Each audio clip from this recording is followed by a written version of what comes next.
فاطمة الزهراء سلام الله عليها أنها قالت دخل يا أبي رسول الله صلى الله عليه وآله في بعض الأيام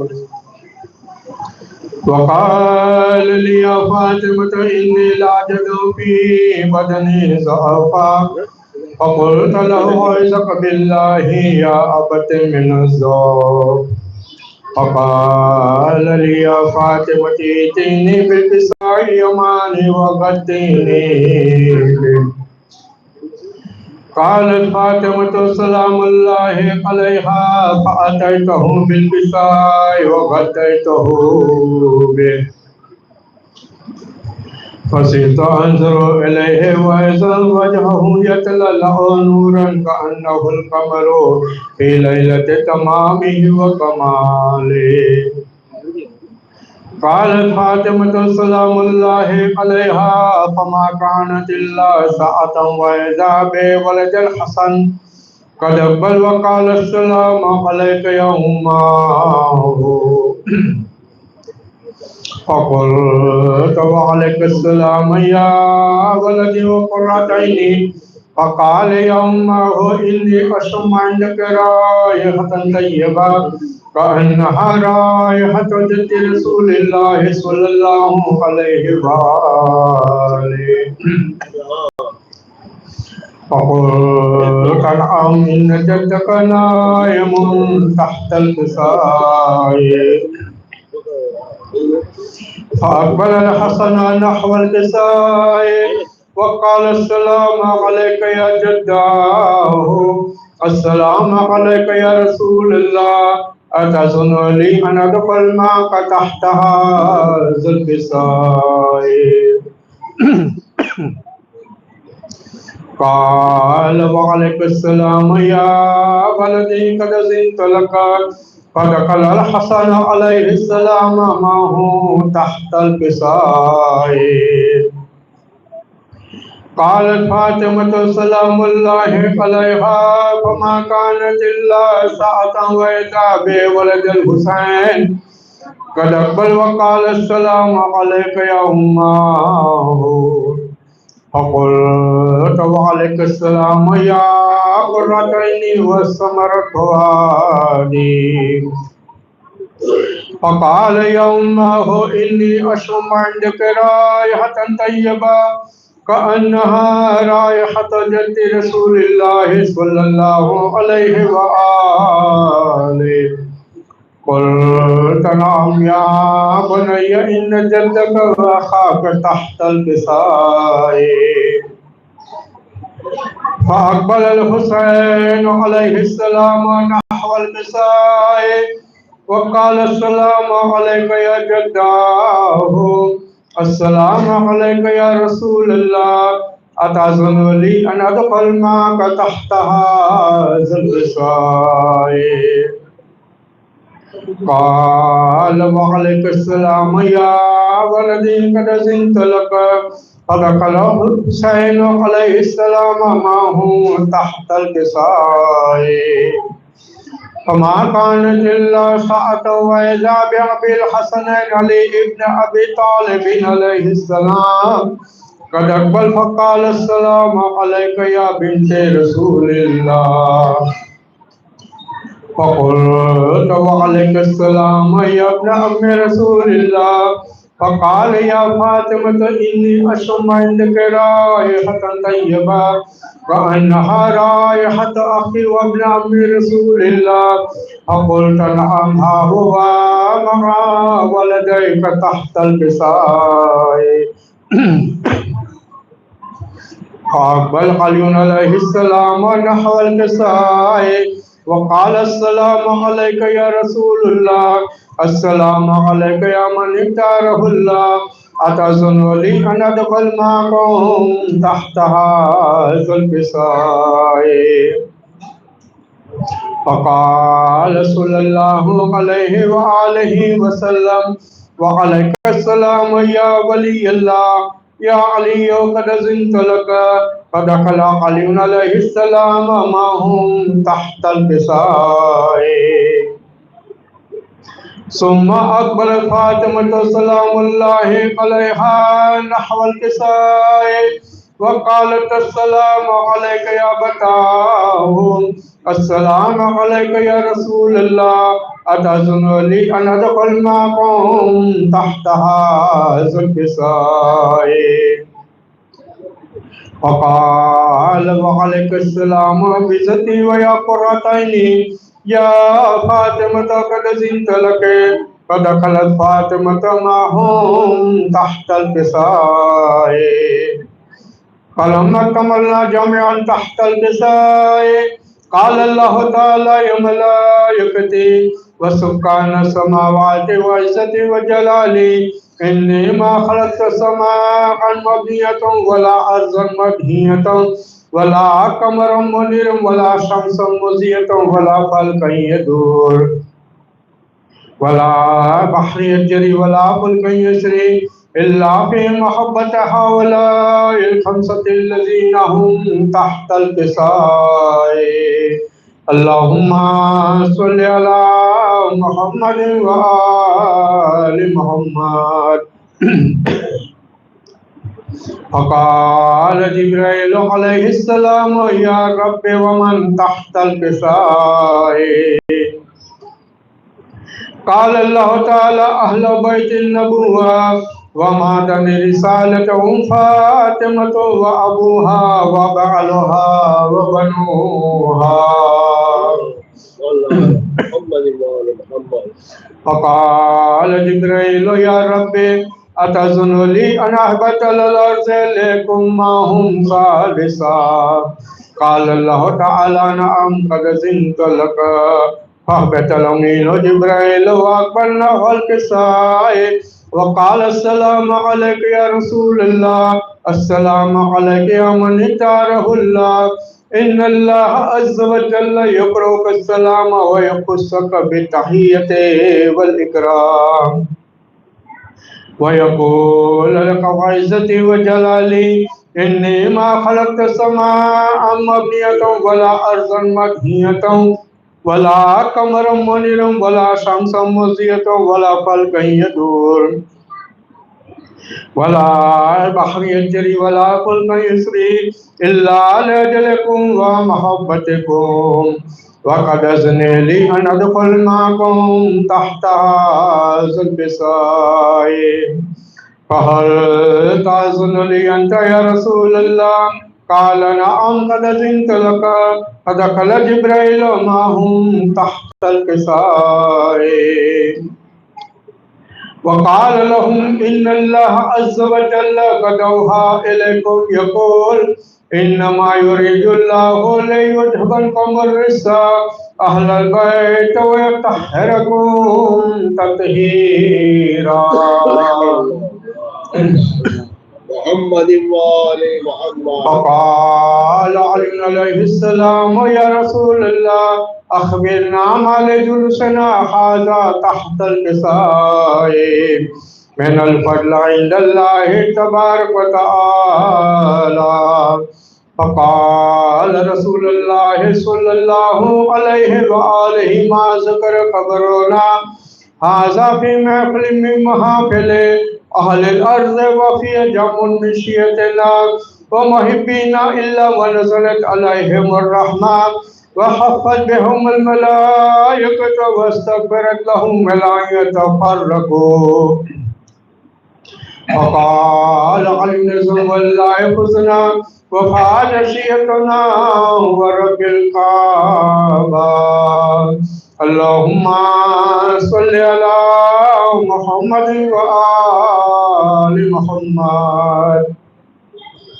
فقال رسول الله يا علي والذي بعثني بالحق نبيا واصطفاني بالرسالة نبيا ما ذكر خبرنا هذا في محفل من محافل أهل الأرض وفي جمع من شيعتنا ومحبينا وفيهم مهموم لله وفرج الله هما ولا مغموم لله وكشف الله غما ولا طالب حاجة إلا وقضى الله حاجته.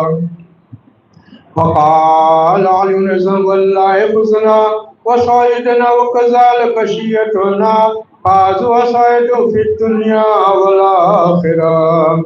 اللهم صل على محمد وآله الطاهرين وارحمنا برحمتك يا أرحم الراحمين. اللهم صل على محمد وآل محمد. بسم الله الرحمن الرحيم.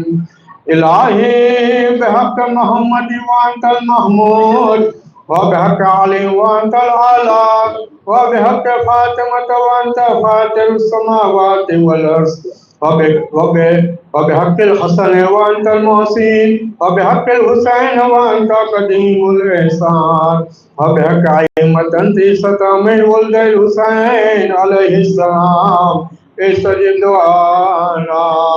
اللهم صل على محمد وآل محمد وعجل فرجهم.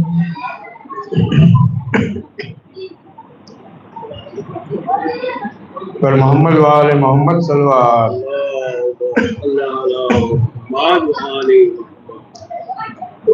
علی سے پوچھ فضیلت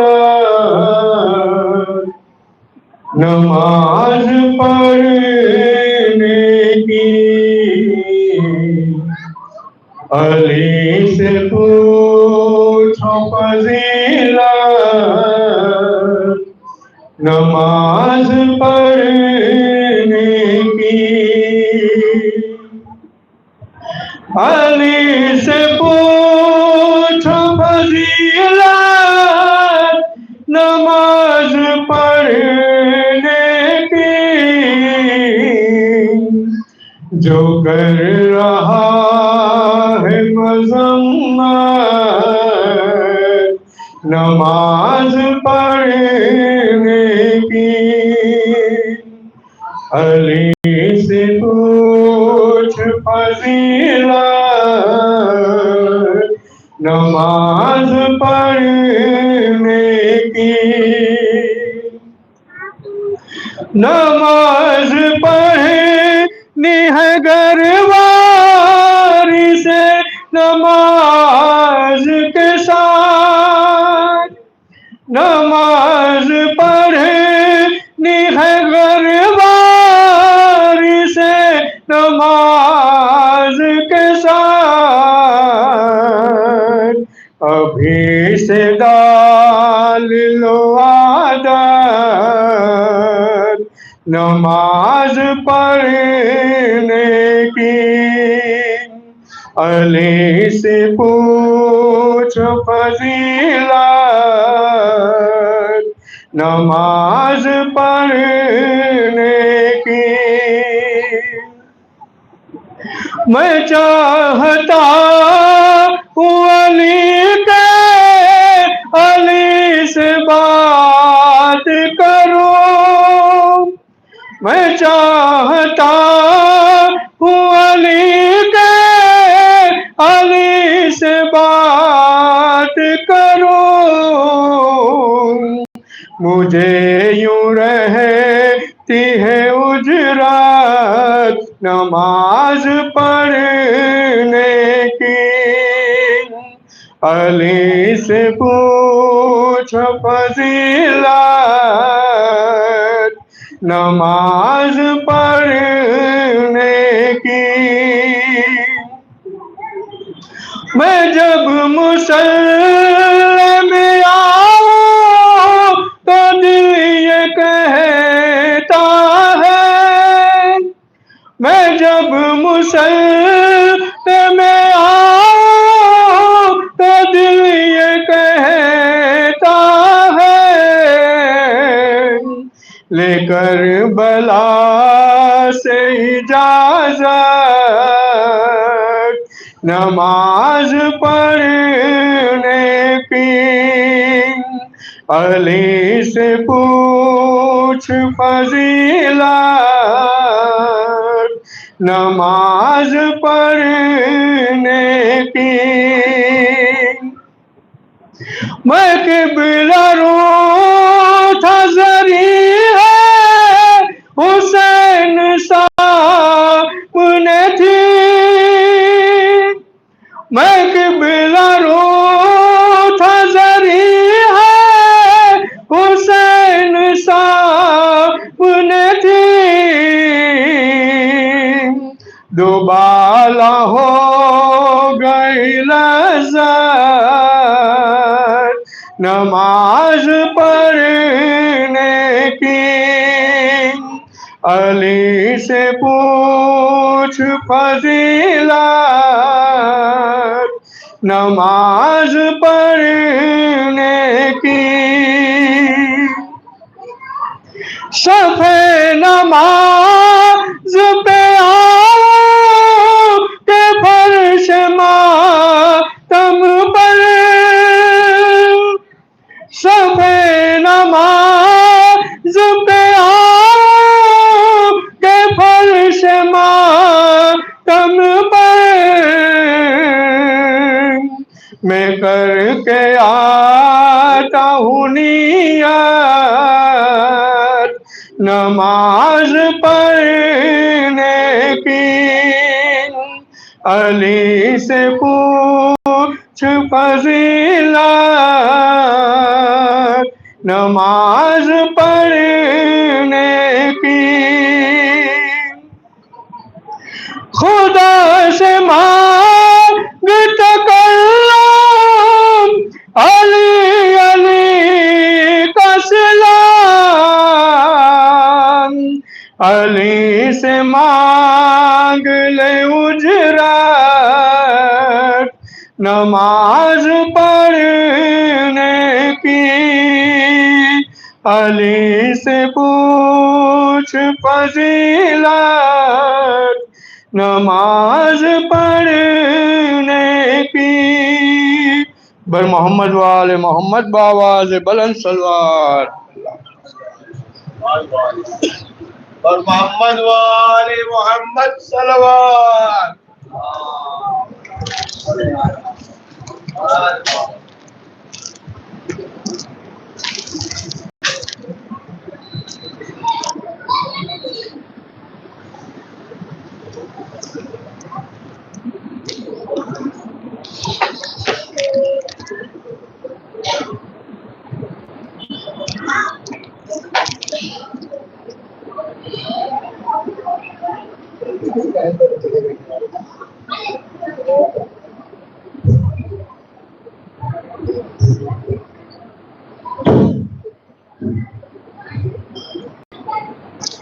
آگے لو بس ٹھیک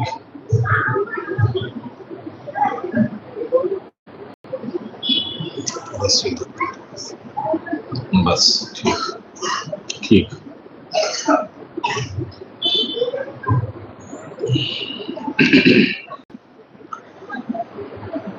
آپ حضرات تھوڑا سا آگے آ جائیے بعد میں صل علی محمد وآل محمد اس سے بہتر نعرے صلوات صل علی محمد وآل محمد سب مل کر آواز بلند صلوات صل علی محمد وآل محمد لا حول ولا قوة إلا بالله العلي العظيم أعوذ بالله من الشيطان اللعين الرجيم بسم الله الرحمن الرحيم الحمد لله رب العالمين الصلاة والسلام على رسوله الكريم سيدنا ونبينا وشفيع المذنبين أبي القاسم محمد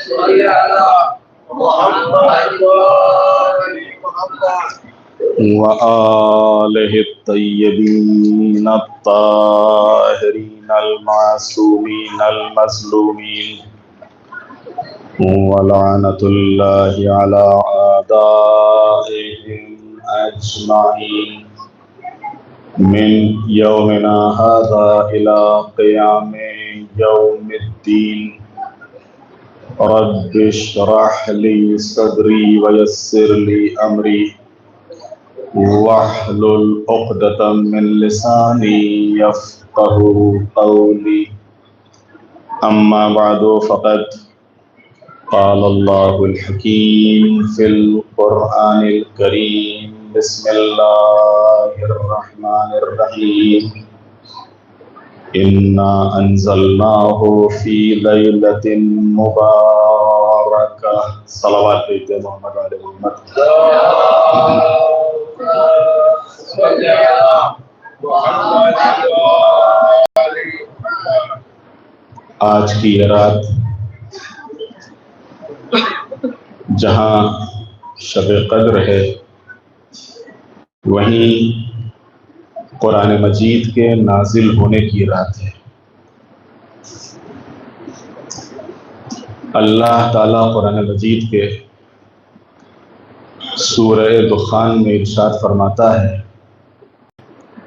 کہ ہم نے اس کتاب کو ایک مبارک رات میں نازل کیا۔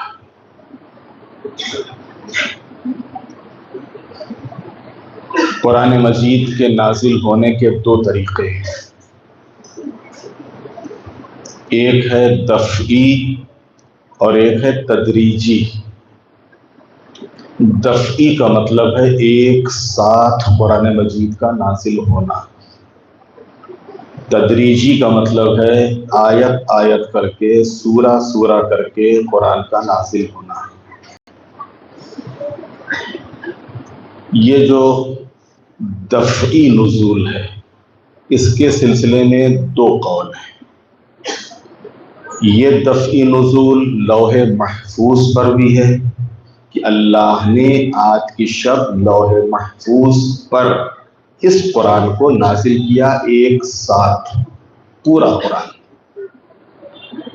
دوسرا قول خود قلب پیغمبر کے لیے ہے کہ خود قلب پیغمبر پر آج کی شب پورا قرآن نازل ہوا، پورا قرآن۔ دوسرا جو انداز ہے قرآن کے نزول کا وہ ہے تدریجی، یعنی آیت آیت کر کے سورہ سورہ کر کے۔ یہ قرآن 23 سال میں نازل ہوا ہے، یعنی رسول اللہ جب مبعوث پر رسالت ہوئے تو اس مبعوث پر رسالت ہونے سے لے کے اور رسول اللہ کی رحلت تک جتنی بھی آیتیں آئی ہیں، جتنے بھی سورے آئے ہیں، الگ الگ انداز سے۔ اب اس میں بھی جو بڑا لطیف نقطہ ہے، بڑا لطیف اشارہ ہے کہ ایسا اگرچہ خود جناب جبرائیل اللہ کی طرف سے حکم لاتے تھے، اللہ کی طرف سے آیت لے کر آتے تھے، اللہ کی طرف سے سورہ سناتے تھے، لیکن جو دوسرا علماء نے لطیف نقطہ بیان کیا وہ یہ کہ قرآن تو قلب پیغمبر میں محفوظ تھا ہی، بس جبرائیل آ کے اللہ کی طرف سے اتنا پیغام دے دیتے تھے کہ یا رسول اللہ اب یہ آیت وہاں سے پڑھ دیجئے اور یہ سورہ وہاں سے پڑھ دیجئے، اور رسول اللہ جس طریقے سے اللہ کی طرف سے حکم آتا تھا، جہاں کے لیے آتا تھا، جس آیت کے لیے آتا تھا، جس سورے کے لیے آتا تھا، رسول اللہ اس آیت کی تلاوت کر دیا کرتے تھے، اس سورے کی تلاوت فرما دیا کرتے تھے۔ تو قرآن مجید جو کہ اللہ کی کتاب ہے، جس کی آیتوں پر ہمارا اعتقاد ہے، جس کی باتوں پر ہمارا ایمان ہے، اور یقیناً جیسا کہ میں نے مجلسوں میں بھی آپ کی خدمت میں عرض کیا تھا کہ قرآن مجید کو حاصل کرنے کے لیے جو مترجمان قرآن ہیں، جو حافظان قرآن ہیں، جو حاملان قرآن ہیں، حقیقت میں ان کا دامن ہاتھ میں لینا ہوگا۔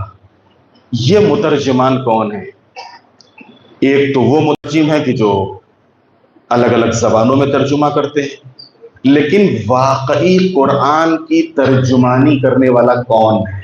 کون بتائے گا کہ اس آیت کا صحیح مفہوم، صحیح معنی، صحیح مقصد کیا ہے اور اس کا حقیقی اس سے جو مراد ہے وہ کیا ہے؟ یہ وہی بتائے گا کہ جس کے گھر میں یہ قرآن نازل ہوا ہے۔ یہ وہی بتائے گا کہ جو خود اس ادھر سے قرآن کا علم لے کے آیا ہے۔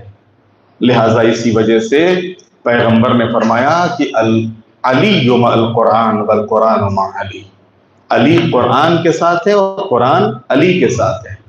اور پھر پیغمبر نے غدیر میں فرمایا انی تارک فیکم الثقلین کتاب اللہ و عطرتی، میں تم میں دو وزنی چیزیں چھوڑے جا رہا ہوں، ایک اللہ کی کتاب قرآن اور دوسرے میرے اہل بیت۔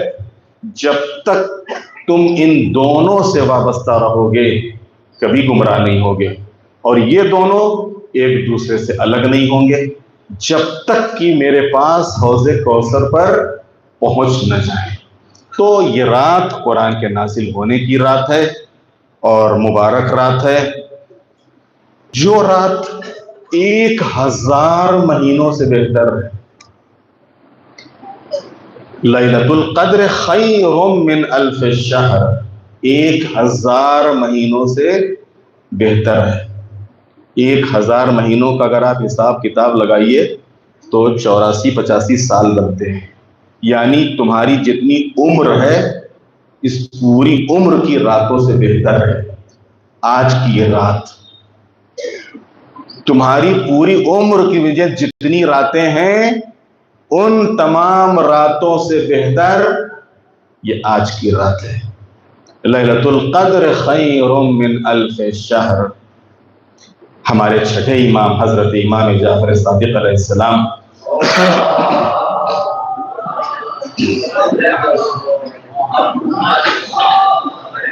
امام نے شب قدر کو قلب رمضان قرار دیا ہے۔ جس طریقے سے قرآن مجید کے جتنے سورے ہیں ان سب کی فضیلت ہے، ان سب کا اپنا احترام ہے اور اپنا سب کا مقام ہے، لیکن سورہ یاسین کو قلب قرآن کہا گیا، قرآن کا دل۔ اسی طریقے سے اگرچہ ماہ مبارک رمضان پورا مہینہ محترم ہے، اس کے سارے دن محترم ہیں، اس کی راتیں محترم ہیں، اس کی ساعتیں محترم ہیں، لیکن اس پورے مہینے میں اگر کوئی اس پورے مہینے کا قلب ہے، دل ہے، تو وہ کون سی شب ہے؟ شب قدر۔ ایک صلوات بھیجتے محمد والے محمد پر۔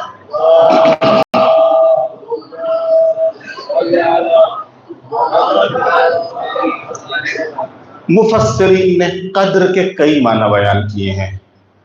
قدر منزلت کے معنی میں بھی ہے، قدر عظمت کے معنی میں بھی ہے، قدر بندوں کے مقدرات معین ہونے کے معنی میں بھی ہے کہ آج کی شب بندوں کے جو مقدرات ہیں وہ کیا ہوتے ہیں؟ معین ہوتے ہیں، فکس ہوتے ہیں۔ اور میں نے جیسا کہ اعمال کے ابتدا میں آپ کی خدمت میں عرض کیا تھا کہ یہ ہم خود ہمارے ہاتھ میں ہے۔ آج کی یہ رات ہم کو ایک موقع دے رہی ہے کہ ہم جیسا چاہیں اپنا مقدر بنا لیں۔ یقیناً اللہ تعالیٰ عالم الغیب ہے، لیکن قسمت جو انسان کی ہے وہ خود انسان کے اپنے ہاتھ میں، ہم جیسی چاہے بنا لیں، ہم جیسا چاہے بنا لیں، اپنے اعمال کی بنیاد پر، اپنی رفتار و گفتار کی بنیاد پر، اپنے ایمان اور عقیدے کی بنیاد پر۔ ہمارا عقیدہ کیا ہے، ہمارا ایمان کیا ہے، ہمارے اعمال کیا ہیں، ہماری سوچ کیا ہے، ہماری فکر کیا ہے، یہی وہ ساری چیزیں ہیں کہ جو حقیقت میں انسان کے اعمال کو مقدر کرتی ہیں، اور انسان آگے اس کی لائف کیسی ہوگی، اس کی زندگی کیسی ہوگی، اس کو معین کرتی ہے۔ ایک حدیث میں ہمارے 8ویں امام حضرت امام علی رضا علیہ السلام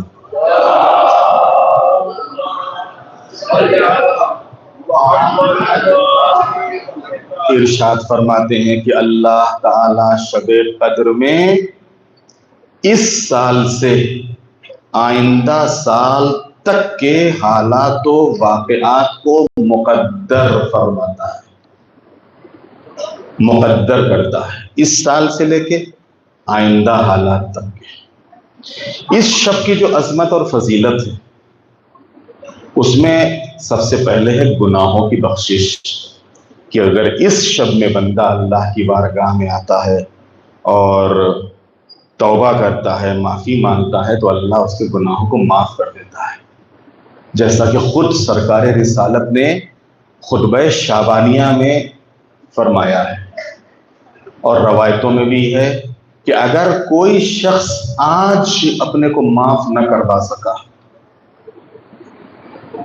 یعنی آج کی رات وہ اس نے عبث اور بیجا اور فضول باتوں، فضول کاموں میں گزار دی اور اپنے اعمال کی طرف متوجہ نہ ہوا، توبہ اور استغفار نہ کیا، تو اس کے پاس ایک ہی چانس ہے، اور وہ چانس یہ ہے کہ اس کو اگر حج نصیب ہو، میدان عرفات میں جائے اور میدان عرفات میں اپنے گناہوں کی بخشش کی دعا کرے۔ اب ظاہر سی بات ہے کہ جانے والوں کی قسمت ہے، اور جو وہاں تک پہنچ جائیں خوش نصیب ہیں۔ ہر انسان تو نہیں پہنچ پاتا ہے، ہر انسان تو نہیں جا پاتا ہے، لہذا یہ ایک بہترین فرصت ہے اللہ کی طرف سے اپنے گناہوں کی معافی مانگنے کے لیے۔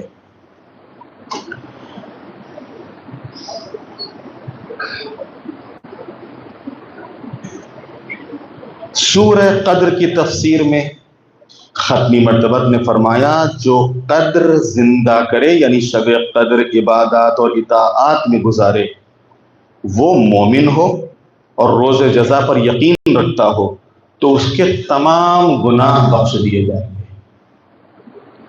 یعنی دعا کرنے والا اگر مومن ہے اور وہ اللہ تعالیٰ کی جزا کے اوپر، اس کے بدلے کے اوپر، قیامت کے اوپر، آخرت کے اوپر یقین رکھتا ہے، اور پھر اللہ کی بارگاہ میں توبہ کرتا ہے، معافی مانگتا ہے، تو اللہ اس کے تمام گناہوں کو معاف کر دے گا۔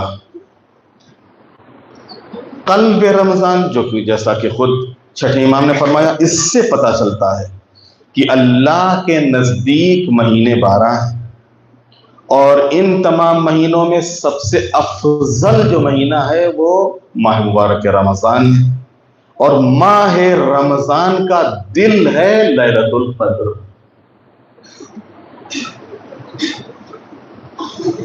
چوتھے امام صحیفہ سجادیہ میں یہ جو 1000 مہینوں سے بہتر، تو اس سلسلے میں فرماتے ہیں کہ اس کی راتوں میں سے ایک رات کی عبادت 1000 مہینے کی راتوں کی عبادت کے برابر قرار دیا ہے، اور وہ ہے شب قدر، جہاں اس رات میں نزول قرآن ہے، گناہوں کی بخشش ہے، دعا اور مناجات کی رات ہے، وہیں نزول ملائکہ، شب قدر میں ملائکہ نازل ہوتے ہیں۔ ہمارے 5ویں امام حضرت امام محمد باقر علیہ السلام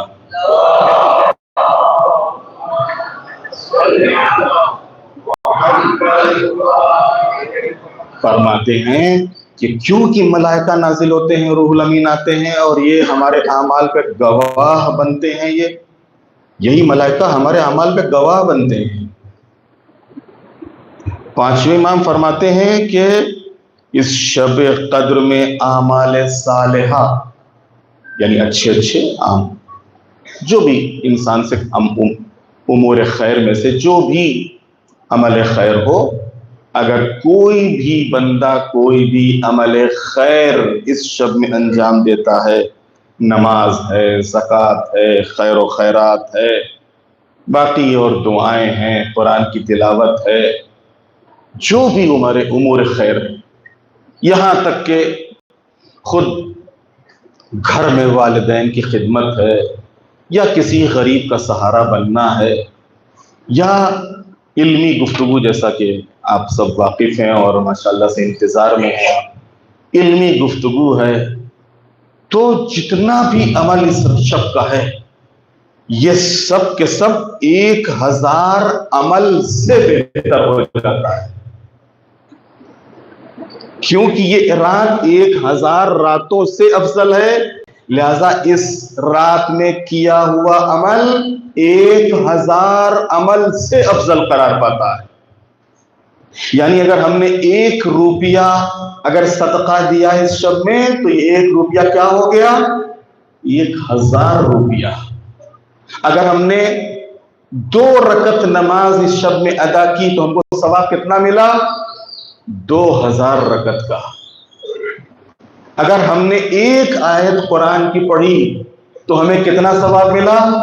2000 آیتوں کی تلاوت کا، کیونکہ 1000 مہینوں سے بہتر ہے یہ رات، لہذا جب رات 1000 مہینوں سے بہتر ہے تو عمل بھی 1000 گنا اس کا ثواب ہو جاتا ہے۔ اور آخری چیز اور وہ یہ کہ ان اعمال کا حجت خدا یعنی امام زمانہ عجل اللہ تعالی فرجہ شریف کے حضور پیش ہونا،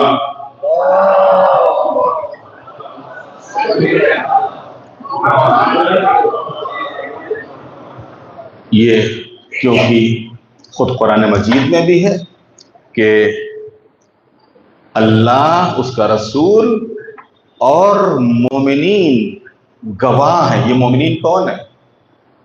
ان سے مراد مولا امیر المومنین، ان سے مراد ائمہ 18 ہیں جو مولا امیر المومنین کے نسل پاک اور آپ کی ذریت میں ہیں۔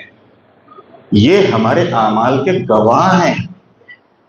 کل قیامت کا جب دن ہوگا اور اس دن جب افراتفری کا عالم ہوگا اور اعمال نامہ پیش کیا جائے گا تو جن جن لوگوں کو گواہ کے لیے پیش کیا جائے گا، اللہ گواہ ہے، رسول گواہ ہے، ملائکہ گواہ ہے، اور یہ ہمارے ائمہ۔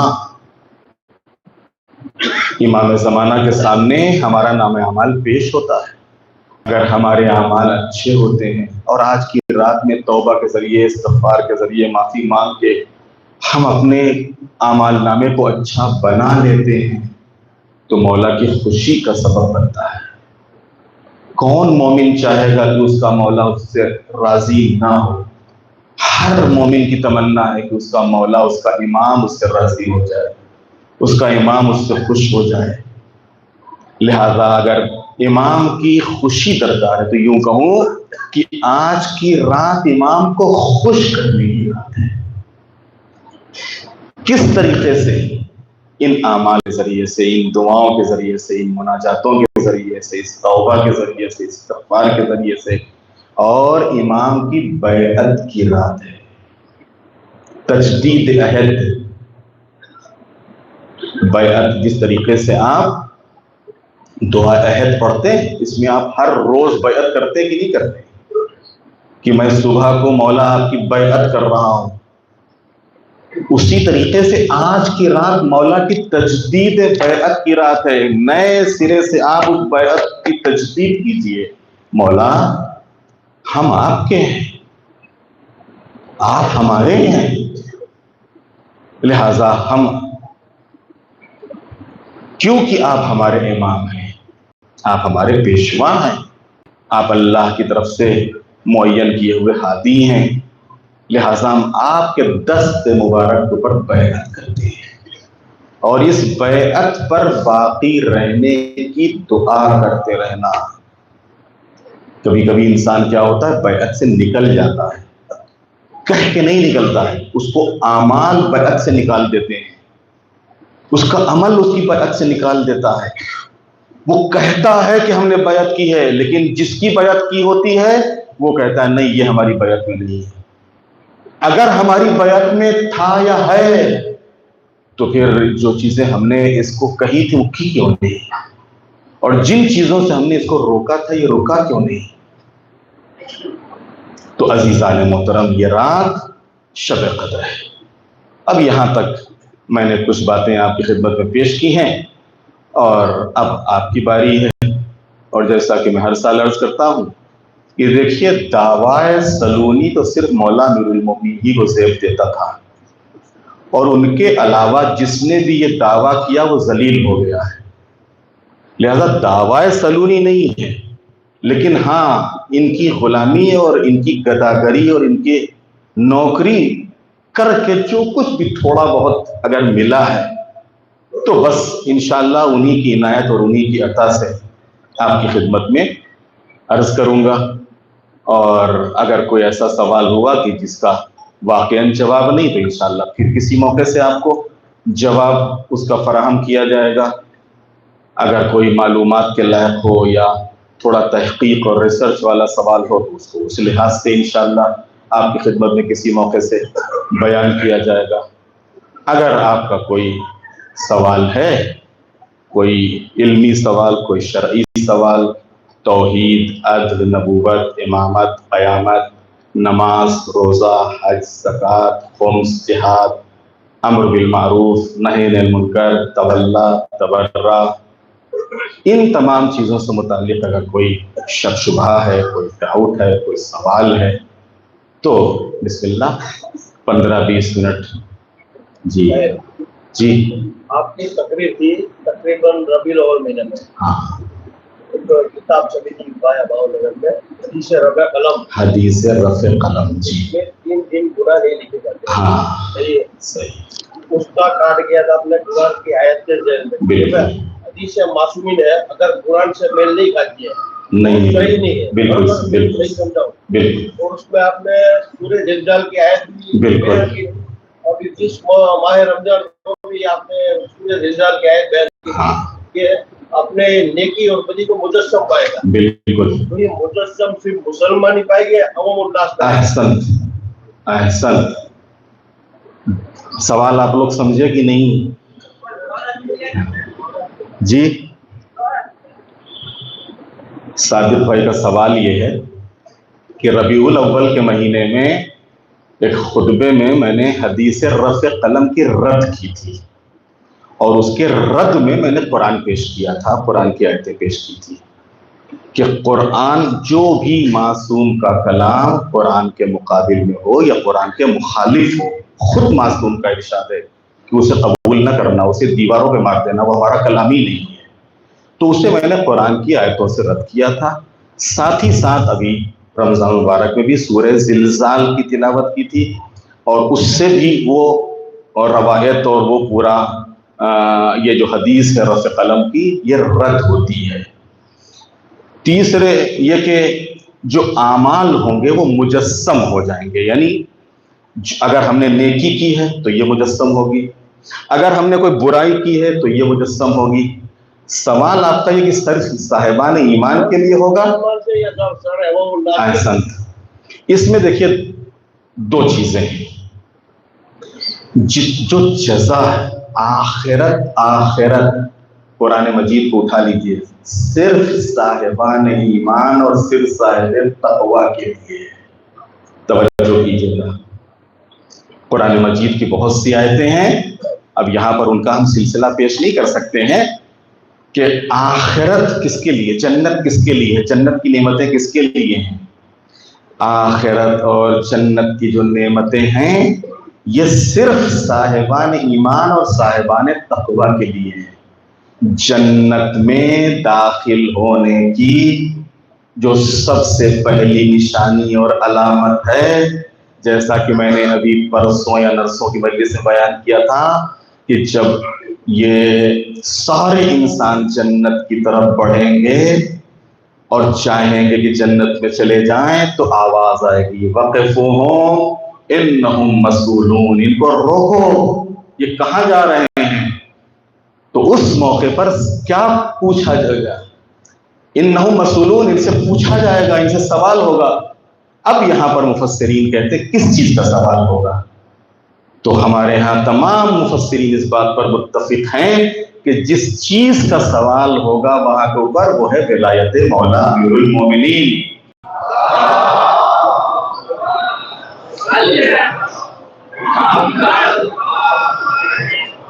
اب دوسری چیز اب اچھا کام تو کیا ہے اس نے، اللہ تو عادل ہے، تو اگر اللہ عادل ہے اور وہ مومن نہیں ہے، متقی نہیں ہے، لیکن اچھا کام تو کیا ہے اس نے، اور اللہ انصاف کرنے والا ہے، اللہ عادل ہے، پھر اس کا کیا؟ اس کے دو چیزیں ہیں، اس میں یہ ہے کہ اگر کام کرنے والا، عمل انجام دینے والا مومن نہیں ہے، متقی نہیں ہے، غیر مسلم ہے، اللہ تو عادل ہے، تو اس کو کسی نہ کسی صورت میں یا تو دنیا ہی میں جزا اور انعام دے دیتا ہے، اور یا پھر آخرت میں اس کے عذاب میں کمی کر دیتا ہے، اس کے عذاب میں اللہ کمی کر دیتا ہے۔ اور مجسم ہونے کا مطلب یہ ہے کہ اعمال مجسم ہوں گے۔ مجسم ہونے کا مطلب آج آپ نے اعمال کیے، یہ سب، ان سارے اعمال نے کوئی نہ کوئی شکل اختیار کر لی، ہم اپنی آنکھوں سے نہیں دیکھ پا رہے ہیں، اللہ کے یہاں یہ سب محفوظ ہیں۔ آپ آئے، نماز پڑھی، ان نمازوں کی ایک شکل ہم کو قیامت کے دن ملے گی، ان روزوں کی ایک شکل ملے گی، ان عبادتوں کی، یہاں تک کہ آپ تسبیح پڑھ رہے ہیں، صلوات کی تسبیح پڑھ رہے ہیں، اس صلوات کی تسبیح یہ مجسم ہو جائیں گے۔ مجسم ہونے کا مطلب کیا؟ یعنی قیامت کے دن یہ چیزیں کسی نہ کسی صورت میں ملیں گی آپ کو، جتنی بھی نیکیاں ہیں وہ کسی نہ کسی صورت میں ہمارے سامنے آئیں گی، یا پھلوں کی صورت میں، یا لباس کی صورت میں، یا محل کی صورت میں، یا باغ کی صورت میں، یا باقی اور دوسری حوروں کی صورت میں، غلمان کی صورت میں، یا کسی اور دوسری نعمت کی صورت میں۔ اگر خدا نخواستہ عذاب میں ہے تو اس میں کمی کی صورت میں، اس کی کمی کی صورت میں یہ ساری چیزیں آئیں۔ یہی چیز بدی کرنے والوں کے لیے بھی ہے کہ اگر کسی نے غلط کیا ہے تو غلط بھی یہ اپنا روپ دھارن کرے گا، اس کو کہتے ہیں روپ دھارن کرے گا، یہ غلطی بھی قیامت کے دن روپ دھارن کرے گی۔ کیا روپ دھارن کرے گی؟ کسی نہ کسی سختی، تکلیف، گرم زنجیر، آگ، اس صورت میں انسان کے سامنے ہوگی۔ یہ ہے اعمال کے مجسم ہونے کا مطلب۔ جی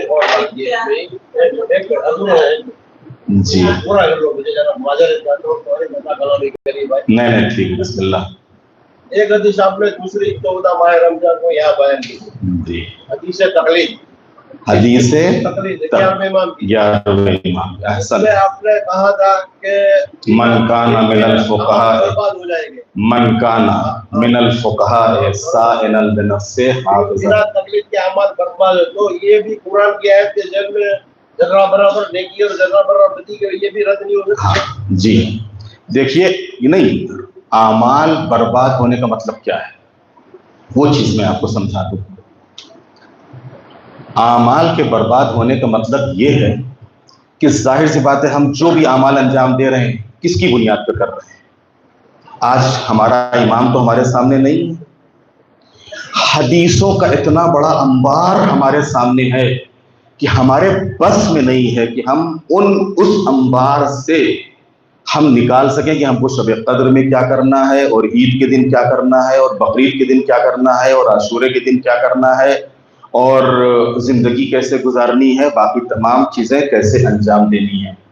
ان تمام چیزوں کے لیے ضروری ہے کہ کوئی ہمارے سامنے ایسا مرجع ہو کہ جو اس حدیثوں کے انبار سے، ان قرآن کی آیتوں سے ہم کو استدلال کر کے، ان کو مطابقت کر کے ہمارے سامنے ایک مسئلہ پیش کرے، تاکہ ہمارا عمل صحیح ہو۔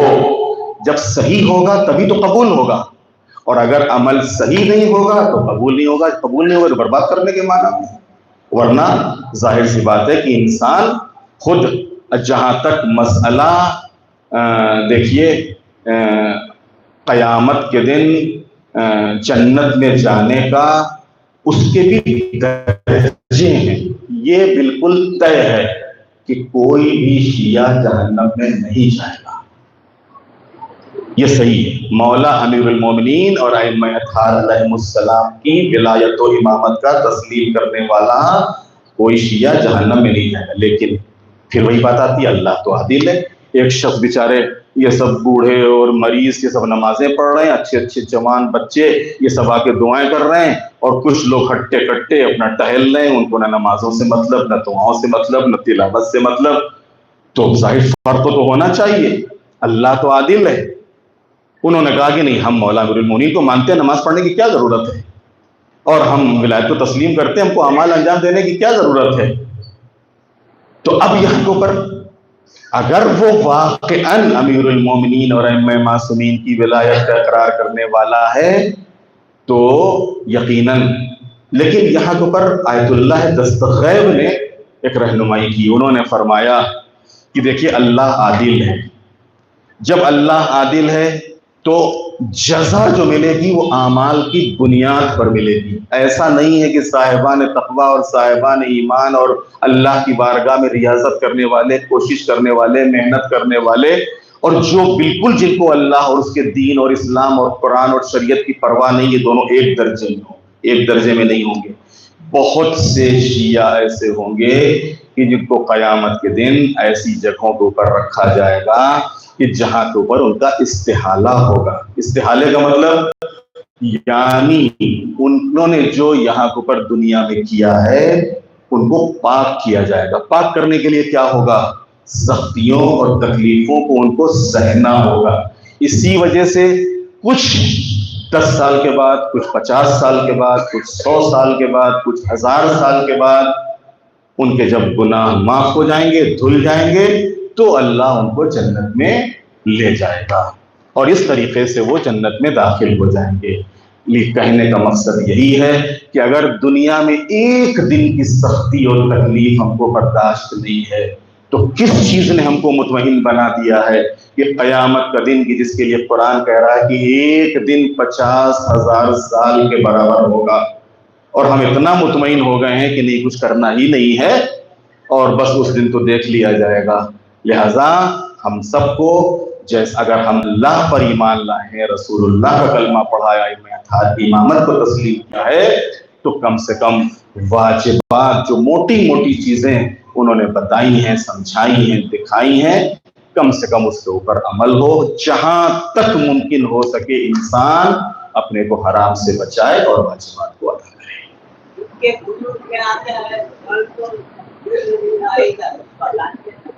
2 منٹ بھائی معاف کر دے رہا ہے بدلی ابھی مارو باقی سے دور ہو جائے پورو نہیں جائے تو ادھور ہو جائے. یہ دونوں حدیث جگہ ان دن اگر شیعہ گناہ نہیں کرتا ہے، گناہ کرتا ہے تو نہیں لکھا جاتا ہے. اسی حدیث کی جو آپ نے رد کی، یہ بھی حدیث ہے کہ شیعہ اعمال رد ہو جائے گا اگر تقلید نہیں کرتا. تو اس میں دونوں میں اللہ کی عدالت کیسے رہتی ہے جناب؟ میرا کہنے کا مقصد یہ ہے، کیا نہیں سمجھا دوں کہ وہ حدیث میں بھی ہے کہ 3 9 ربیع الاول 10 ربیع الاول 11 ربیع الاول اگر شیعہ گناہ کرتا ہے تو گناہ نہیں لکھا جاتا ہے وہ حدیث کے مطابق. اور آپ نے جو یہ حدیث پڑھی اس کے مطابق اگر شیعہ تقلید نہیں کرتا تو تقلید صرف شیعوں میں ہے، تقلید نہیں کرتا تو اس کے اعمال تقلید سنیوں میں بھی ہے. مجھے نہیں معلوم، میرے معاملے ہوتا ہے، لیکن نہیں کرتا ہے تو اس کے عمل برباد ہو جائے. تو اس میں اللہ کی عدالت کیسے شامل ہوتی ہے؟ میرا کہنے کا مطلب یہ ہے. دیکھیے دونوں چیزیں الگ الگ ہیں. یہاں انسان گناہ نہیں کر رہا ہے، یہاں اعمال انجام دے رہا ہے، یہاں پہ وہ گناہ نہیں کر رہا. یعنی ایک تقلید ہے، نہیں کر رہے ہیں تقلید، لیکن وہ گناہ نہیں کر رہے ہیں. وہ کوشش کر رہے ہیں کہ بھائی اپنے طور کے اوپر نماز پڑھیں، روزہ رکھیں اور ان تمام چیزوں کو انجام دیں، تو وہ قرآن کے خلاف نہیں کر رہے ہیں. برباد اس لحاظ سے میں نے بتایا آپ کو کہ جب ہم کو یہی پتہ نہیں ہوگا کہ عمل کون سا کس لحاظ سے انجام دیا جائے، جمعے کا حکم کیا ہے، عید کا حکم کیا ہے، جماعت کا حکم کیا ہے، تو ہم کس بنیاد پر اس کو ادا کریں گے. آپ کہہ رہے ہیں نہیں ہم تقلید نہیں کرتے، ہم کرتے ہیں. اس کا مطلب یہ کہ اگر آپ کہہ رہے ہیں کہ ہم نے فلاں کتاب میں دیکھا تھا، تو آپ خالی زبان سے مرجع کا نام لے نہیں پا رہے ہیں، تقلید تو کر ہی رہے ہیں. سمجھ رہے ہیں نہیں میری بات؟ اگر جس طریقے سے پہلے یہاں ہمارے ہندوستان میں تحفۃ العوام رائج تھی، اور پورے ہندوستان میں جتنے بھی شیعہ تھے تحفۃ العوام کی، جس میں ہمارے جو بزرگ علماء ہیں ان کے سب مسئلے موجود ہیں شروع میں، اور ان مسئلوں کے لحاظ سے ہر گھر میں وہ ہوتی تھی. اور شادی میں باقاعدہ جہیز میں دی جاتی تھی، قرآن مجید اور تحفۃ العوام. تو اور بہت سے، اب یہاں کے اوپر ظاہر سی بات ہے گفتگو ایسی ہے، ورنہ یو پی میں بعض ایسے شہر تھے کہ اگر ان سے آپ پوچھئے کہ آپ کس کی تقلید میں ہیں، مثلا لکھنؤ، اب لکھنؤ میں جو ہمارے بزرگ علماء تھے، تو اگر آپ پوچھتے کہ تم کس کی تقلید میں ہو، تو کہتے تھے ہم کلب عابد صاحب کی تقلید میں، یا ہم مثلا مولانا جعفر صاحب کی تقلید میں، تو خاندان تھے الگ الگ وہاں پر علماء کے، تو ان کی تقلید میں.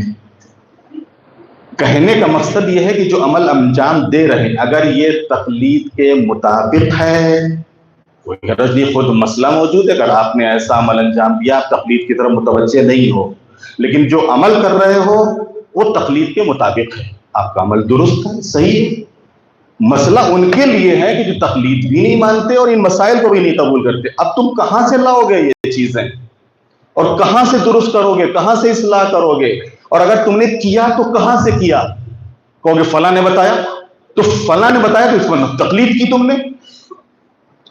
اب کسی نے بھی بتایا. اب جس طریقے سے خود آج اخباری مسلک ہے، اخباریوں کا بھی ایک پیشوا ہے، اخباریوں کا بھی ایک پیشوا ہے، تو ظاہر سی بات ہے کہ اب اخباری حضرات سے پوچھئے کہ بھائی تم یہ جو آج سب اعمال انجام دے رہے ہو کہاں سے کر رہے ہو؟ وہ ہمارے فلاں مولانا صاحب ہیں، وہ فلاں صاحب ہیں، اور وہ جو کچھ بتاتے ہیں تو ہم انجام دیتے ہیں. اس کا مطلب کہ ان کے بتائے ہوئے کے اوپر کر رہے ہو، یعنی تم ان کی تقلید کر رہے ہو.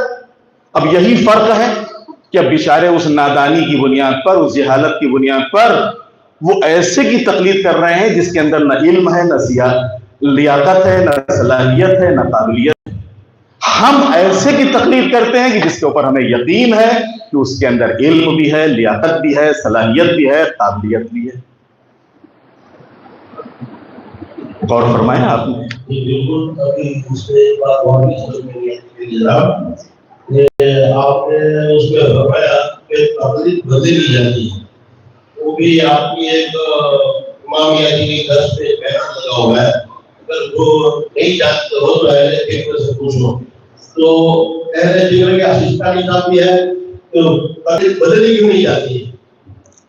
کیونکہ اہل فکر تو بہت ہے، جتنے ہوا ہے، جتنے وہاں ایسا پہلے نہیں ہے، تو بدلی کیوں نہیں جاتی ہے؟ تقلید بدلی اس لیے نہیں جاتی ہے کہ دیکھیے اگر اس طریقے سے ایک عام ہو جائے کہ آپ جو جس کا مسئلہ جس کو پسند آئے وہ کر لیں، تو پھر تقلید ہی کہاں رہے گی، اور پھر ایک افراتفری اور منمانی ہو جائے گی، اور ہر انسان اپنے من کا مسئلہ اور اپنے من کا جو ہے وہ مجتہد تلاش کر لے گا اور کہے گا کہ نہیں صاحب یہ مسئلہ اس کا ہم کو پسند ہے، یہ مسئلہ اس کا پسند ہے، اور یہ مسئلہ اس کا پسند ہے. لہذا جس کا مسئلہ پسند ہو اس کے لحاظ سے خود تقلید کے لیے شرط کیا ہے کہ آپ تقلید اس کی ہوتی ہے جو عالم ہوتا ہے. عالم وہ ہوتا ہے جس کی موجودہ مجتہدین تائید کریں، منمانی نہیں ہے اس میں. اور ان کی شرطوں کو، ان تمام شرطوں کو خود معصومین نے بیان کیا ہے اسی حدیث میں. اور باقی اس کے علاوہ بھی اگر آپ حدیثوں کی کتابوں میں جائیے تو وہاں کے اوپر بھی آپ کو یہ چیزیں ملیں گی. بدلنے کے پیچھے جو ریزن ہے وہ یہی ہے تاکہ آپ جو عمل انجام دے رہے ہو آپ کو یقین ہو، پتہ ہو کہ آپ کس کے فتوے کے لحاظ سے انجام دے رہے ہو، کیوں انجام دے رہے ہو. اور یہی وجہ دیکھیے بدلی جا سکتی کہاں پہ؟ جب آپ تقلید کر رہے ہو اور یہ یقین کر رہے ہو کہ جس کی ہم تقلید کر رہے ہیں اس نے باقاعدہ کوشش کی ہے، ریسرچ کی ہے، اور اس ریسرچ کی بنیاد پر یہ فتویٰ دیا ہے. فتوے میں نہیں بدلی جا سکتی. لیکن اب اگر کسی مسئلے میں فتویٰ مجتہد کا نہیں ہے، مجتہد کا فتویٰ کسی مسئلے میں نہیں ہے، مثلا اس میں آگے لگا ہوا ہے احتیاط واجب، احتیاط لازم، احتیاط کا مطلب یہ ہے، احتیاط واجب کا مطلب یہ ہے، احتیاط لازم کا مطلب یہ ہے کہ اس مسئلے میں خود اس کی اپنی ریسرچ نہیں ہے. یہاں تو پر ہمیں اجازت دی گئی ہے کہ اگر مجتہد کی اپنی ریسرچ نہیں تو جس نے بھی ریسرچ کی ہو اور اس کا اگر فتویٰ اس مسئلے میں کلیئر ہو تو آپ اس کی طرف اس مسئلے میں رجوع کر سکتے ہیں اور اس کی طرف متوجہ ہو سکتے ہیں، تاکہ اور ظاہر سی بات ہے کہ جب ہم کو یقین ہے کہ یہ عالم ہے، یہ مرجع ہے، اس کی بات کے اوپر عمل کرنا بہتر ہے، تو پھر آپ کس لیے ادھر سے ادھر، ادھر سے ادھر جا رہے ہیں؟ کس بنیاد کے اوپر؟ آپ کے پاس کوئی بیس ہونا ہے، تقلید بدل سکتے ہیں۔ آپ کے پاس اگر یہ بیس ہے کہ ہم جس کی تقلید کرنے جا رہے ہیں یا بدلنے جا رہے ہیں وہ اس موجودہ عالم جس کی ہم تقلید کر رہے ہیں اس سے افضل ہے، اس سے بہتر ہے، اس کی نظر اس سے اچھی ہے، تو یقیناً آپ کے لازم ہو جاتا ہے کہ ہم اس کی طرف رجوع کر لیں اور اس کی تقلید میں چلے جائیں۔ ورنہ عام حالات میں جو مسئلہ جس کا پسند آیا اور ہم نے اس کو کر لیا، اب ظاہر سی بات ہے کہ قانونی نہیں رہے گا، کوئی قاعدہ ہی نہیں رہے گا، ہر انسان اپنی منمانی کرنے لگے گا، اور کس کے لحاظ سے عمل کر رہے ہو؟ اور ہم تو فلاں کے لحاظ سے عمل کر رہے ہیں۔ لہٰذا کم سے کم منمانی نہ ہو اور امت ایک مرکز کے اوپر رہے، اور اپنے اپنے لحاظ سے قرآن اور حدیث کا استنباط اگر خود نہیں کر سکتے ہیں تو جس کے اوپر یقین کیا ہے اس کے فتوے اور اس کے مسئلے کے لحاظ سے عمل کریں۔ وعلیکم السلام۔ ماہ مبارک رمضان میں کچھ لوگ ایک مہینے میں 3 پورا 4 پورا ختم کرتے ہیں تھوڑے دن پڑھنے کے بعد، اور کچھ لوگ اپنا ترجمہ کے ساتھ 8-10 سپارے پورا کر سکتے ہیں، اور کون سا عمل بہتر ہے؟ جی، دونوں الگ الگ ہیں۔ بعض افراد وہ ہیں کہ جو قرآن مجید کی تلاوت کو اہمیت دیتے ہیں، 1 قرآن ختم کیا، 2 قرآن ختم کیے، 3 قرآن ختم کیے، 4 قرآن ختم کیے، 5 قرآن ختم کیے، 5 قرآن تک لوگ ختم کر لیتے ہیں۔ گھر میں خواتین 5 قرآن تک ختم کر لیتی، اس کی اپنی عظمت ہے، اس کی اپنی اہمیت ہے، اس کا اپنا ثواب ہے، لیکن قرآن مجید کتاب ہدایت ہے۔ قرآن مجید کتاب تلاوت نہیں ہے، کتاب ہدایت ہے۔ تلاوت کس لیے ہوتی ہے؟ تلاوت اس لیے ہوتی ہے تاکہ ہم قرآنی تعلیمات کے اوپر عمل کر سکیں، لیکن تعلیمات پر عمل کب ہوگا؟ جب اس کی آیتوں میں ہم غور کریں گے، تب جب ان کا ترجمان یا اس کا مفہوم ہمارے سامنے ہو تب۔ اسی وجہ سے یہ جو قرآن مجید کی آیتوں میں غور کرنا، ان کی فکر کرنا اور اس کے لحاظ سے عمل کرنا اور اپنی زندگی میں اس کو ڈھالنا، اس قرآن مجید کی تلاوت کرنے سے زیادہ افضل ہے کہ اگر ہمارے پاس وقت ہے تو ہم 5-6 قرآن مجید تلاوت ختم کرنے کے بجائے اگر 1 قرآن ختم کر سکتے تو 1 قرآن ختم کریں، لیکن کم سے کم کچھ آیتیں یا درمیان میں اگر آپ کو ایسا لگتا ہے کہ یہاں کے اوپر کچھ عمل کی دعوت دی گئی ہے تو کم سے کم ان آیتوں کے اوپر غور کریں، ان میں فکر کریں۔ میں نے عرض کیا کہ قرآن مجید کے سورہ بقرہ کی شروع کی آیتیں ہیں، الف لام میم ذالک الکتاب لا ریب فیہ ھدی للمتقین۔ یہ وہ کتاب ہے جس میں شک نہیں۔ یہ کس لیے نازل ہوئی؟ یہ کس کے لیے ہے؟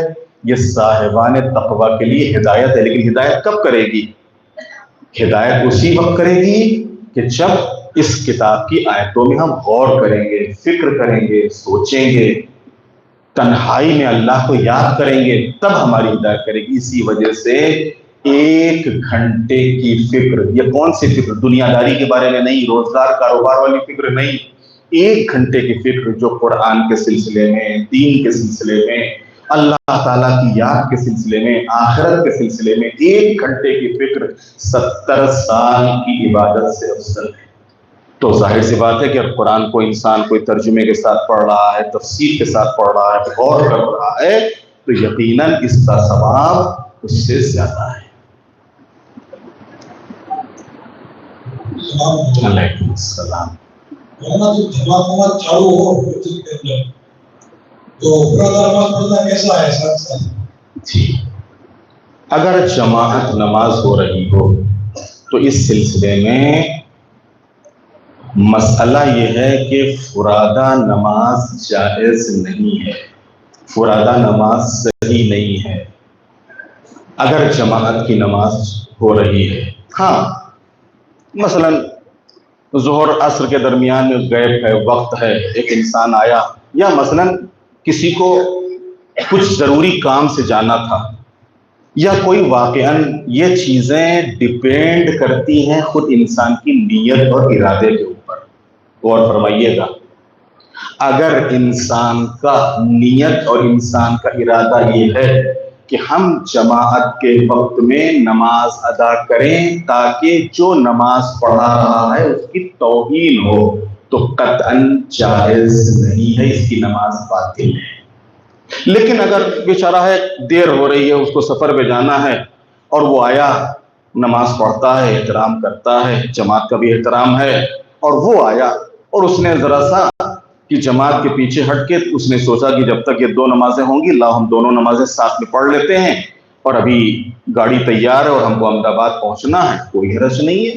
اگر ایسی کوئی اضطراری صورت ہے تو انسان الگ سے کوئی نماز ادا کر رہا ہے یا فرادہ نماز ادا کر رہا ہے، نماز صحیح ہے۔ لیکن اگر اس کی نیت، اس کا ارادہ یہ ہے کہ ہم الگ سے نماز پڑھیں تاکہ جو نماز پڑھا رہا ہے اس کی توہین ہو، تو یہ نماز اس کی باطل ہے۔ اسی سلسلے میں دوسرا پوچھ یہ ہے کہ جماعت ہو رہی ہے تو کتنے گھر کے فاصلے میں جماعت میں بہتر ہے یا جماعت کے اندر شریک ہو جائے؟ ہاں، جماعت کے سلسلے میں مسجد کا اطراف اور مسجد کے اطراف کے لیے دو معیار بنائے گئے ہیں۔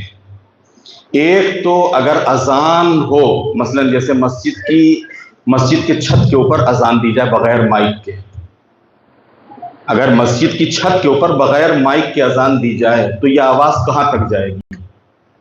جہاں تک یہ آواز جائے یہ مسجد کا پڑوس ہے، اور ان لوگوں کو چاہیے کہ نماز مسجد میں ادا کریں، مسجد میں ادا کریں۔ اور اگر جان بوجھ کے نہیں آتے ہیں تو بہرحال اس کے لیے روایتیں بڑی سخت ہیں، اس کے لیے روایتیں بڑی سخت ہیں۔ دوسرے یہ کہ 40 گھر جو ہیں، مثلا اب یہ جو ادھر یا داہنی طرف، بائیں طرف یا پورب پچھم اتر دکن، آپ جو 40 گھر ہیں، 40 گھر کے فاصلے میں جتنے گھر آتے ہیں یہ مسجد کا جوار کہا جاتا ہے، مسجد کا پڑوس، اور ان لوگوں کو چاہیے کہ واجب نمازیں جہاں تک ممکن ہو سکے مسجد کے اندر ادا کریں۔ ہاں مثلا کوئی اضطراری صورت ہے یا مرض ہے یا سفر ہے یا نہیں آ سکتے ہیں یا کوئی بارش وغیرہ ہو رہی، اس کی الگ بات ہے۔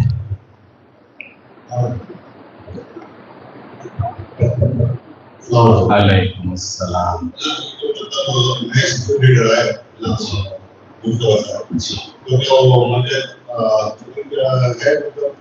نہیں دیکھیے، ابھی وہاں کے اوپر یہ جو مشتبہ خامنئی صاحبہ ہیں، اللہ ان کی حفاظت فرمائے، مشتبہ خامنئی صاحب یقیناً تمام بیٹوں میں 4 بیٹے ہیں خامنئی صاحب کے، اور چاروں کے چاروں روحانی ہیں۔ روحانی وہاں مولانا کو بولتے ہیں، باپو کو۔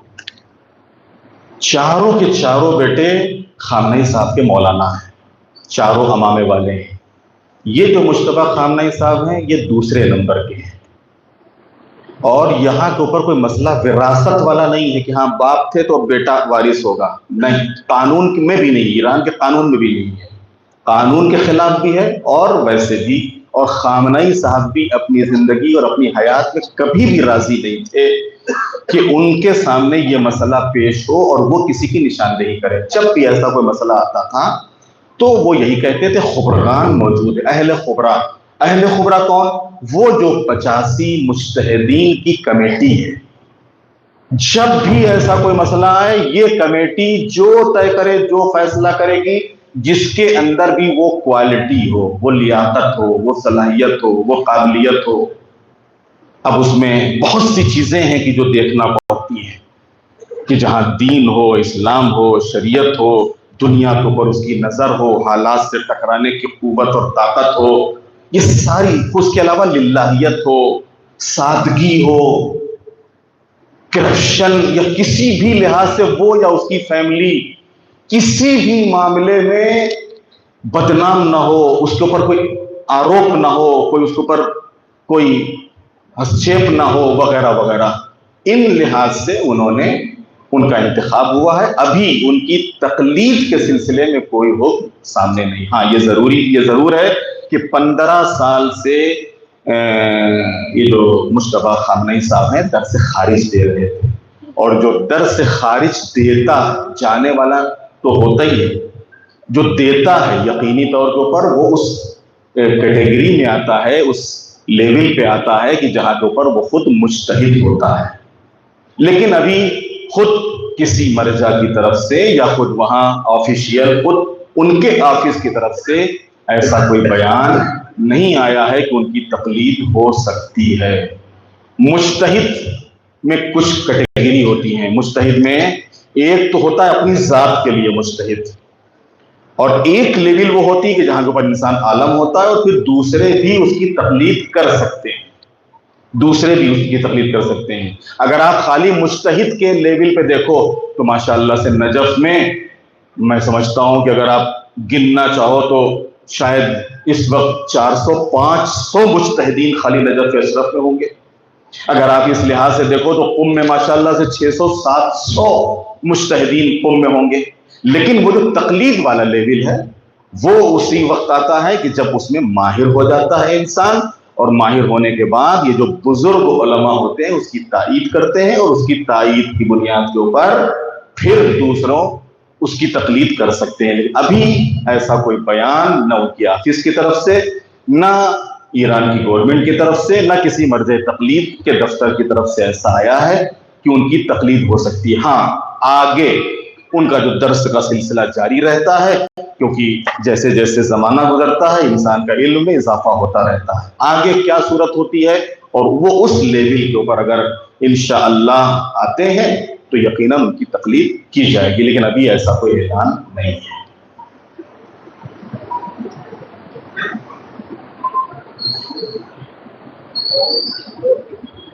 جی اگر سوال ہے تو بسم اللہ.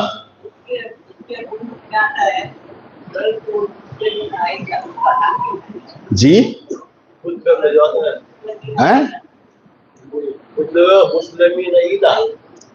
مسلمین عیدہ، خطبہ عید میں جو مسلمین عیدہ آتا ہے اس سے کیا مراد ہے؟ اس کو ہمارے چوتھے امام حضرت امام زین العابدین نے بیان کیا ہے.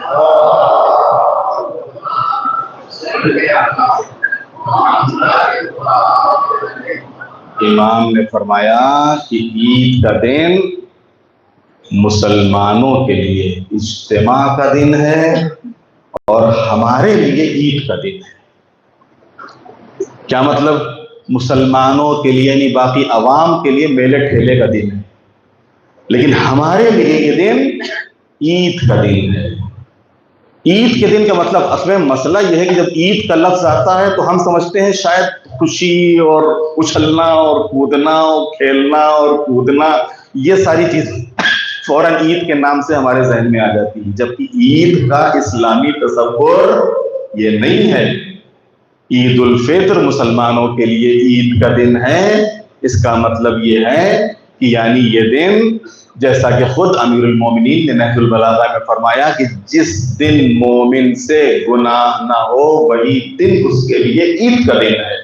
یا دوسری روایتوں میں ہے کہ انسان جب عید کے دن اللہ کی طرف سے جو فرشتے آواز دیتے ہیں کہ اے بندگان خدا، اے صاحبان ایمان صاحب تقوی، اللہ نے تم کو معاف کر دیا ہے اور اب آئندہ تم کیسے گزارو گے یہ تمہارے اوپر ہے. کیونکہ عید عادہ یہودوں سے ہے یعنی پلٹنا، اور عید کے دن ایسے ہی انسان پاک ہو جاتا ہے کہ جیسے آج دنیا میں آیا ہو. اس لحاظ سے اس کو عید کہا جاتا ہے. تو یہ دن مسلمانوں کے لیے عید کا دن ہے، ان کے لیے بخشش کا دن ہے، ان کے لیے عبادت کا دن ہے، ان کے لیے ایک دوسرے کے ساتھ نیکی کرنے اور ایک دوسرے کے ساتھ خیر و خیرات کرنے اور ملنے ملانے کا دن ہے. اس وجہ سے اس کو کہا گیا اور اجتماع کا دن، تاکہ مسلمانوں کی شان شوکت اور قوت کا مظاہرہ ہو سکے. اسلام نے بہت سے ایسے موقع ہیں کہ جہاں کے اوپر اسلام کی شان اور شوکت کو اہمیت دی ہے. جس طریقے سے جمعہ شان و شوکت کے لیے ہے، ورنہ فرادہ نماز تو پڑھتا ہی ہے انسان. جمعے کے دن فرادہ نماز پڑھ لیتا کیا حرج تھا؟ لیکن جمعہ شان و شوکت کے لیے ہے، عید شان و شوکت کے لیے ہے، بقرعید شان و شوکت کے لیے ہے، کہ کم سے کم حج شان و شوکت کو بڑھانے کے لیے ہے، تاکہ مسلمانوں کا اجتماع یہ بات بتائے، اس بات کا ثبوت دے کہ دیکھو کتنے مسلمان، اور اس عبادت کو دیکھ کے، ان کے اجتماع کو دیکھ کے دوسری جو قومیں ہیں ان کے لیے ایک بہترین نمونہ اور ایک بہترین مثال قائم ہو۔